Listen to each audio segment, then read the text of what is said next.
Hi everyone, this is Nana and welcome back to our channels. Today it's me by myself, okay, Ngozi's MIA.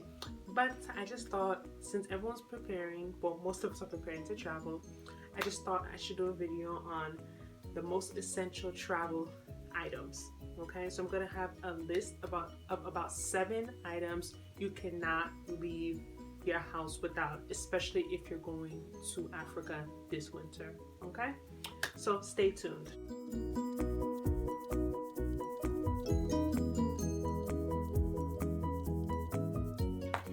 Alright, so I'm going to rank the items in order of importance. Okay, so I might be a little biased because of my profession, but the number one item you cannot go to Africa with this year is your malaria pills. All right, so I just picked up my prescription yesterday. Okay, and here I have a 30-day supply of malaria tablets. Okay, there's a few different options. I will be taking a Tivocrone Progenil 250 over 100 milligrams, and with these pills you have to start it 1 to 2 days before you enter the area with malaria, daily while there, and then daily for a week when you return. Okay, there's some other options that you take for a little longer, and there's a weekly one. This is the preferred one just because it has the least amount of side effects. It can cause some upset stomach, nausea. Okay, so just make sure each dose you take with food. Okay, so malaria pills, number one item you should not leave the house without. Okay, second on my list, okay, I would say you definitely do not want to leave to Africa without sunscreen. Yes, I know we're of color and a lot of people feel like, oh, I have melanin, I'm brown skin, I don't need sunscreen. That is actually false, and the sun can cause premature aging of the skin. Okay, so here I have some Aveeno 50 SPF. Okay, and I will be taking this along with me to Africa. Okay, so don't forget your sunscreen. Okay, third on my list, oh, it's getting serious. This is gonna be a little funny, but I just bought some new deodorant. Okay, because we don't even have to go there. It's hot. Okay, it's going to be like what, 80 something, almost 90 degrees. Please don't forget deodorant. Okay, especially if you're, for me, I'm sensitive. I can't just use any deodorant. I don't use antiperspirant. Okay, so make sure you travel with your favorite deodorant. Okay, and I would even pack an extra one just in case. Okay, also, while we're at number 3, okay, we only have a few more to go. Also want to reiterate, we've made this mistake before, me and Ngozi. Pack your hand luggage as if it is the only luggage you might ever see. Okay? Forget about the other 1 or 2 luggages you checked in. Yes, think of that as by the way. Pack your hand luggage with the most essential items that can fit within the weight limit. Okay? Okay, I know you can't put certain liquids over 3.4 ounces.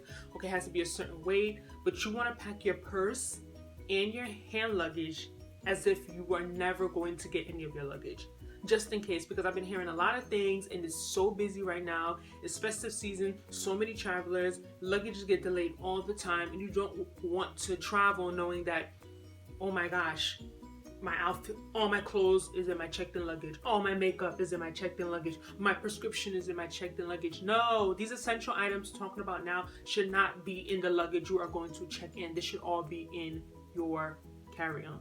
Okay, we'll continue. Number 4 on the list, okay, make sure you purchase insect repellent. Okay, so right now I know for all of us going, to Ghana, the year to return, it is the dry season in West Africa, meaning that, okay, there should not be as many mosquitoes. Okay, there's not a lot of rain. When there's rain, there's a lot of mosquitoes because there's a lot of water. Okay, a lot of open water, pools of water. That's where the mosquitoes like to breed in. Okay, so that's why there's definitely more malaria and yellow fever around those times of the year.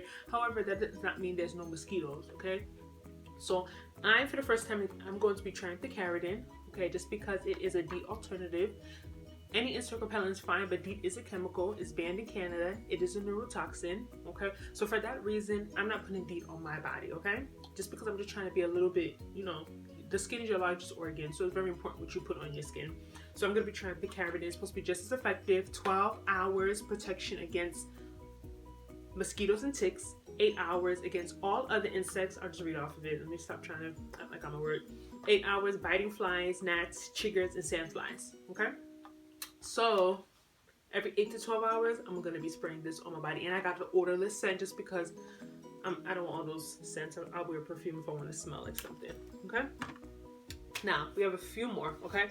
Next on the list, I have some generic allergy medicine. Okay.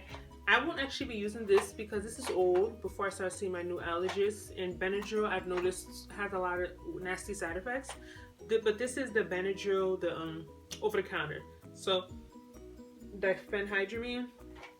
Okay, I prefer Zyrtex trade. I don't know, the cetrizine, I believe. Yeah, I prefer Zyrtec. I will be taking Zyrtec, but allergy medicine is allergy medicine. This is just the old one I had laying around, just because you never know. You know, if you have allergies, you know, your body reacts to something, you eat something, you know, you never know. It's always good to have allergy medicine on hand.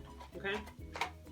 With that, okay, I also will be traveling with a broad spectrum antibiotic. This is azithromycin, 500 milligrams. Okay, and this is indicated for severe traveler's diarrhea. Okay, unfortunately, I went to the store yesterday. I forgot Imodium, but Imodium is definitely would be next on the list. Okay, so definitely Imodium is like, that's a no-brainer. Okay, just because upset stomach is so common, you eat so many different type of food, the environment's different, the water's different, you don't know how people are handling their food. So I know for a fact when I go to Nigeria, I get upset stomach all the time. I'm not even gonna sit here and lie.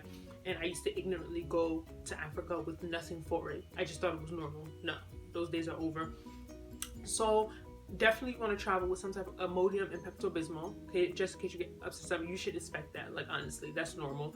And then the antibiotic is just if something severe were to happen. It's broad spectrum used for many things like upper respiratory tract infections, severe travelers, diarrhea. It's just something good to travel with. But if you have like a loose stool or you have some upset stomach, don't just go and take an antibiotic. Like, it's not that deep. That's why there's so much antibiotic resistance nowadays, because as Americans we take antibiotics for any little thing, and that's why it's not that serious. Having a few loose stools is normal. Okay, but I still will be traveling with a broad spectrum antibiotic. And lastly, I just bought this yesterday as well. I started taking them. I'm on and off of probiotics just because I get tired of taking pills, but I started taking them again yesterday, and I probably will be bringing this along with me just because, you know, like I just mentioned with the, you know, with the different food, and you know, you don't know if people I just feel like taking a daily probiotic just helps my flora, you know, it just helps my stomach, gives it a little extra lining of protection. Patients always ask me, oh, what if I take probiotics? It's not going to stop you from getting diarrhea if you're going to get diarrhea. That's not what I'm saying. All I'm just saying is that I want my immune system to be at its highest peak. Okay, so this is Garden of Life, good quality probiotic, and I'll be taking this with me. Okay, so that concludes the main items that you definitely have to have in your carry-on luggage, okay, if you are coming to Africa this winter. But I also have some other random stuff in here, like, you know, of course, don't forget soap, you know, face cream that has sunscreen in it. Okay, all my melanin people, we still do need sunscreen. Okay, and then just, you know, little stuff like this. You want to put like you might not want to bring, especially people only stay like a week or two. You don't need to bring your whole 5 ounces of face wash. You can just squeeze it in here, put it in your carry-on. Okay, and then this is also very important. Okay, this is the adapter, just because you have to keep in mind that the system that they use, like the electrical system, is different. It's not like ours. So this is what you would plug in to the wall to be able to charge your phone and stuff. People use like portable chargers. I'm not like that huge of a phone person, so I feel like I'll just charge my phone when I'm in the hotel or in my room or in the house. That's just me personal. But I guess a power bank wouldn't be a bad idea if you're someone that plans to be like out all day, on the go, you're taking pictures, you know, you're flicking it up, you're vlogging, then that would be a good idea as well. So I'm just trying to think, did I forget anything? I don't think so. I think those are definitely the most essential items. But again, like I said, this obviously is not the only important stuff. I'm just saying the most important, and you want to pack your carry-on like that is the only luggage you're gonna get. So still throw in the bathing suit in there, throw in underwear, you know, worst come to worst, you can hand wash your underwear. I mean, throw in a bra, throw in socks, throw in a couple of outfits, throw in, you know, honestly, I think I'm gonna put all my makeup in my carry-on, to be honest, because no makeup is really greater than 3 fluid ounces. Even foundation that looks so big is like 1 or 2 fluid ounces. Yeah, but that's just me. Just because Ngozi had her experience and I learned from her. You know, they say a wise man learns from other people. Okay? So that's it. Just let me know what you think in the comment section below. If I missed out on anything, just add it in. Just what are some important things that you think, you know, a traveler during this Christmas should definitely bring with them? Okay, a few important things. All right. So again, this is Nana signing out. Excited. Look at my luggage, guys. Look at my luggage. I'm a minimal packer. Just, you know, I'm a very minimal packer. I'm just packing this one luggage, and I'm almost going to be gone for a few weeks in a carry-on. And honestly, this one luggage, I'm looking like, what am I going to even put in here? But yeah, it'll probably be light. And the other one, I'm going to let my mom pack for, you know, foreigners always like to pack unnecessary stuff. My mother's here packing like oatmeal. Should be packing like pasta, like just random stuff. Like, just because you have the space doesn't mean you have to bring garbage. Like, that's just my belief. Like, I'm not gonna just pack a bunch of garbage I don't need just because I have a full luggage. Nothing's wrong with traveling with a light luggage. Nothing's wrong with that. Like, I'm not a business traveler. I'm not going there to sell goods. It's different from maybe I'm selling goods. Of course, I'm not gonna want to cheat myself, but I'm not selling goods. Like, why am I gonna pack unnecessary stuff that I don't even have a recipient for? Doesn't make sense. But anyway, again, enough talking. Talk to you later. Bye.